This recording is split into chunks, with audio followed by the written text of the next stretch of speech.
Now, if you really want to, and this is fascinating, if you really want to understand the success of Murdoch, you got to look at News Corp, and the most profitable entity within News Corp is Fox News. It's not Murdoch at all that runs Fox News. Let me grab it.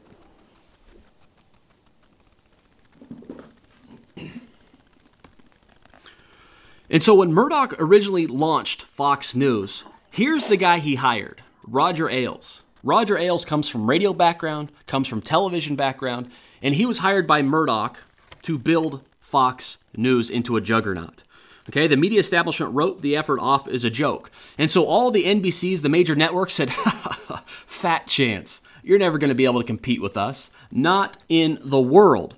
Okay, Ailes never one to heed criticism. And by the way, I'm taking this right out of a book called The Loudest Voice in the Room. Okay, I'll get to that in a minute. Okay, heed criticism turned to challenging the powerhouse that would earn more money than any other division of Murdoch's News Corp. And so I have an article here, and here's the headline. TV ratings, Fox News wins.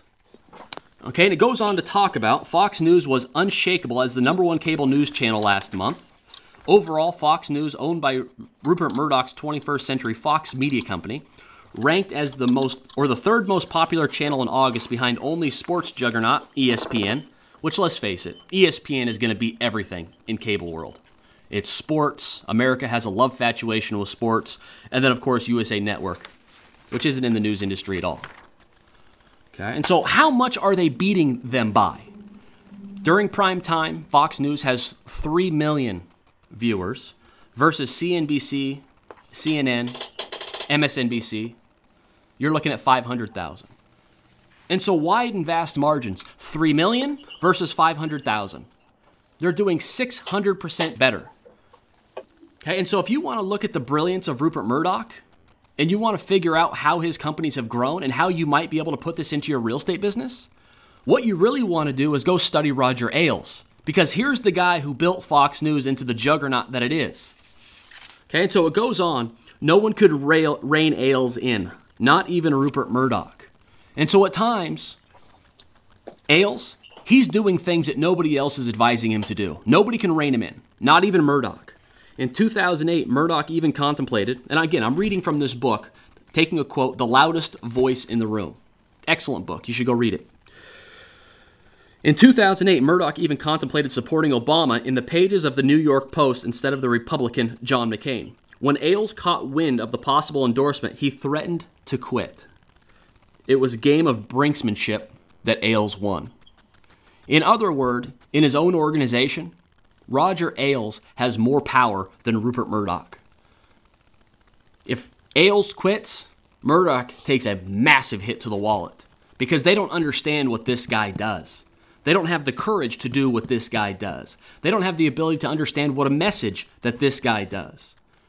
Okay, and so now you have, and it's fascinating because Murdoch even sided with Ailes over his own son, his blood.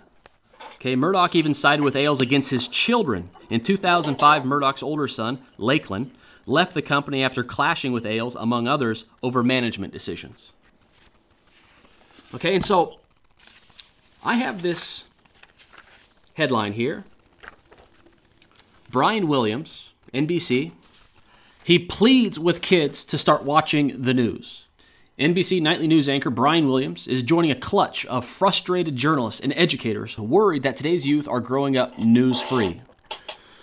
On a broadcast, he surprised organizers in an effort to engage students, providing a 2-minute public service announcement in which he frets that, quote-unquote, news isn't even in the lives of almost a third young adults. They are essentially growing up news-free. Come on, kids, please watch my news channel. Come on, please. And so this is what you see CNN, this is what you see MSNBC doing. Come on, guys, why won't you tune into our news broadcast? We got the news, we got the best news. We're doing the most accurate reporting. Please turn into our stuff. One might think that you would look at Fox News, you would study Roger Ailes, and you would figure out what he was doing. And so if you go to just Amazon really quick, and you type in Roger Ailes, you come back with 4 or 5 different books that you could then read and buy to figure out what Ailes is doing over at Fox News to get up his ratings. Okay, and so here is one that is very telling. The name of the book, You Are the Message. And this is 100% relevant to your real estate business. Because I guarantee you right now, all the Guru Party, they're putting out one-size-fits-all content that is no different than CNN and MSNBC. They're quote-unquote reporting the news. And they're selling this to you. And they're saying, just swap out your photo. Just swap out your name. Mail it out to your database. And then, of course, your business isn't growing. Maybe you get 1 or 2 deals a year out of it. And like Brian Williams, you got the low information agent. Come on, guys, send me some business. Or just read the newsletter. I'm sending you all this. Why won't you repay the favor? Please. It doesn't work that way. Okay, if you want people to tune into your broadcast, you've got to give them something, and this book reveals it. You are the message. It means that when you communicate, and I'm just reading the description of this book, it means when you communicate with someone, it's not just the words you choose to send to the other person that make up the message. You're also sending signals about the kind of person you are. Very important word, the kind of person you are. And so if you look at your own newsletter, if you're sending out a one-size-fits-all, and you send the article, 4 ways to feng shui your home, or 6 ways to prepare for fall, or 19 ways to defreeze a pipe, what does this say about you? He continues, everything you do in relation to other people causes them to make judgments about what you stand for and what your message is. I've talked about this at depth. What do you stand for? Is that what you stand for? How to feng shui your home? Is that what you stand for? And how to de-winterize pipes or winterize pipes?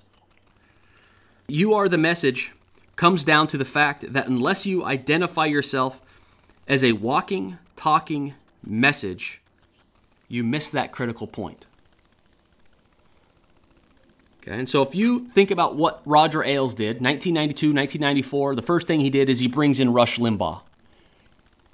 Okay, he brings in now Bill O'Reilly, Hannity, The Kelly File, Glenn Beck. These people are walking, talking messages. They have beliefs. They have convictions. They stand for something. Whether you like them or not, it makes no difference.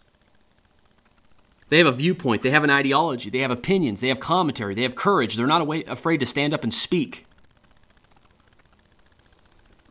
My question is in your local marketplace right now, okay, and this is a challenge. I guarantee none of the low information agents are doing this, and they would never have the courage to do it. But what if instead of promoting your real estate business, you published an article about why the guaranteed sale program is a scam? And what if you distribute it to all homeowners in your marketplace and you warned everybody that you might do business with on what to look out for? If you defined, just as I did, what bait and switch advertising and associate it with the guaranteed sale program, I guarantee you, you're going to be seen as trustworthy, and they're all going to be exposed for what they really are. But most agents won't do that. The truth is too painful. I might offend somebody.